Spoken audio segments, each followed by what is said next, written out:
Good morning. My name's Rosemary Georgeson. I am Coast Salish and on my father's side, Satu Dene on my mother's side. My mother's from a little place in the Northwest Territories called Fort Good Hope in Treaty 11. My dad was born and raised on Galiano Island between here and Victoria. That's where I was raised. Lived most of my younger life there. Our family's been there for time immemorial. My ancestors have all been born there, my grandparents. I was a fisherman. I started fishing then. Fishing with my father, fishing with my brothers, cousins, aunties, uncles. Living from the land, or the water. We lived more from the water with fish and seafood. That's how we survived. That was our economy. My mother is a residential school survivor. So I'm second generation of that. I was raised more by my grandparents, because of that. Mom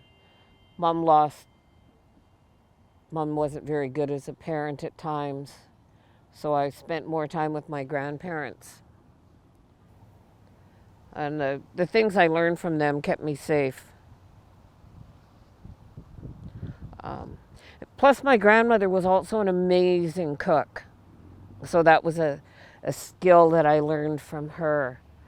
When I was young, she told me that if you can cook good, you'll always have a job.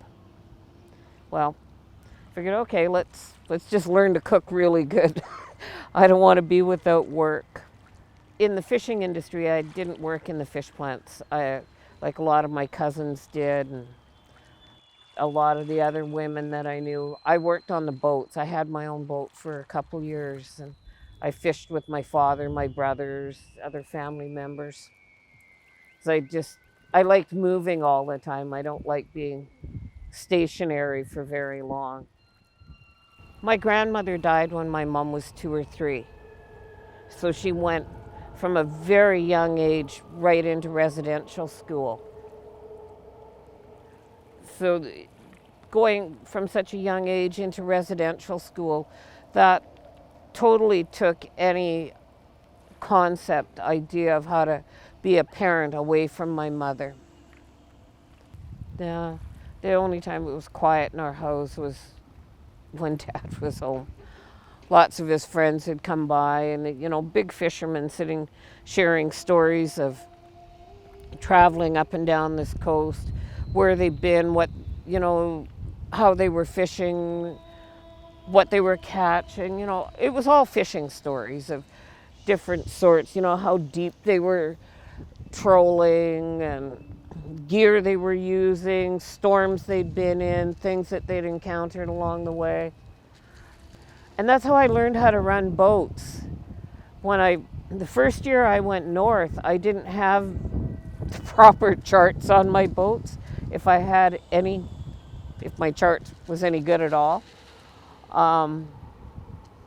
When we got up to Namu, there's a certain way when you're coming up the channel there to get into Namu, and you have to run up past it and come back down because of the point that comes out.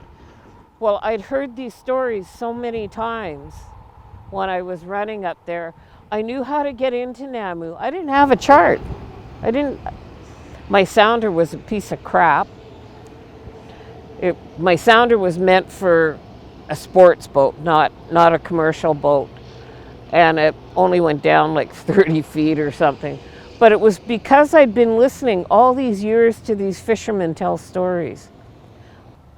I love fishing. That's going home and getting back on the water. That being on Galiano, down in our bay, there's something about being there that I feel life come back to me. And my cousin Marie was doing some workshops down at the Women's Center here. And I guess something happened one night down there during one of these workshops she was doing, and they told her she had to get somebody to watch her back to keep doing these workshops. And she goes, I know just the person. I'll call my cousin Rose. And she said, all you got to do is come down and just hang out and make sure everything runs smoothly, Don't have to do a lot. So she said, make some coffee and tea. Maybe get some cookies for the women. Well, I started baking things when I came in. I thought, I got enough time. Let's just bake a cake. We'll take that down. We'll make cookies. I just started making things with the women, and the women were, just excited, happy to have somebody that wanted to do these things for them. And there was always food there. And we were learning then that was the biggest attraction to a lot of things. That's what brought people in the East Side. You have, make the work interesting. It's about them, and that the food is good. If the food is good, the people stayed, and they loved it. And I love to cook. So that was easy. My dad was an incredible teacher. He shared so much with us and made us understand this as we were growing up working on the water, how we had to be. And it was, you might not like that person on that boat over there, and they might be assholes.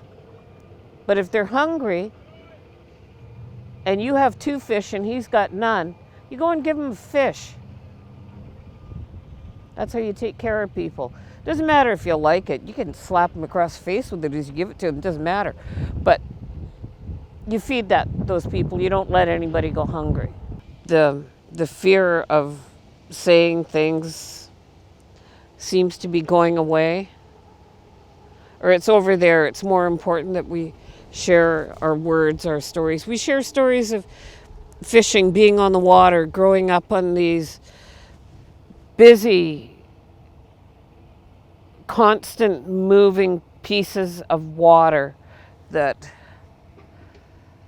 sometimes people are even afraid to navigate, and yet we call them home.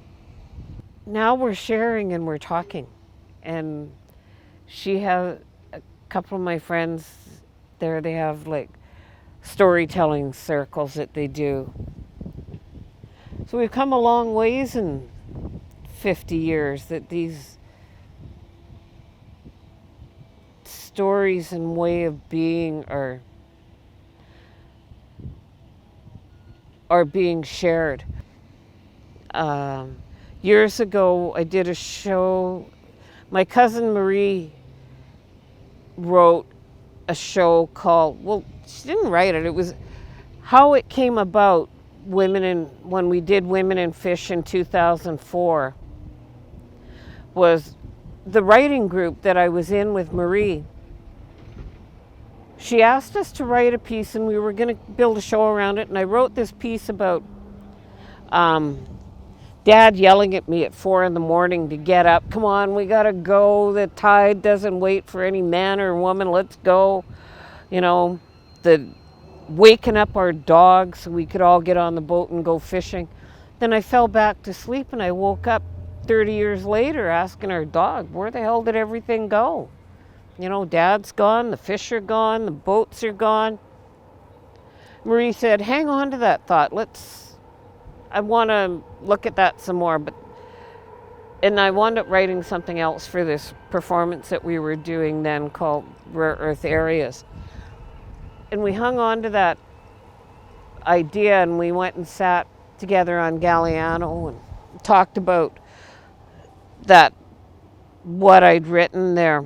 And there was something that had happened on Galliano in 1962 that Marie always wanted to know more about. And that's how Women in Fish came to be.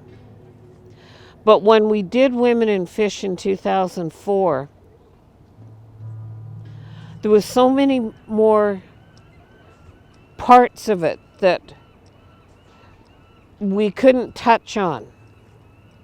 when we did that piece and the questions that people had and the stories that people had, and when women kept coming up to me and wanting to know when I was going to do more about sharing stories of women on the water. It was one of the first recognitions we had as Indigenous women, as First Nations women of the coast here, of our way of life. Nobody had really... I had this one man come up to me and he had tears in his eyes and he goes, I never knew. I had no idea you all did this. And he'd grown up with us. And I guess that's how a lot of us felt. That there was...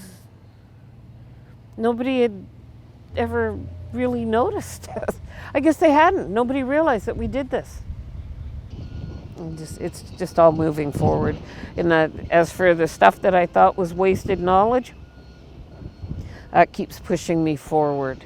The teachings of my grandparents and my father, and learning how to live that life out on the water, on the boats, the learning how to cook better and how to live inside a community and all those things.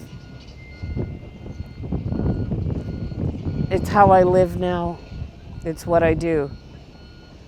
They're part of my everyday life. Sometimes more than I need, but I love being busy, and this is it.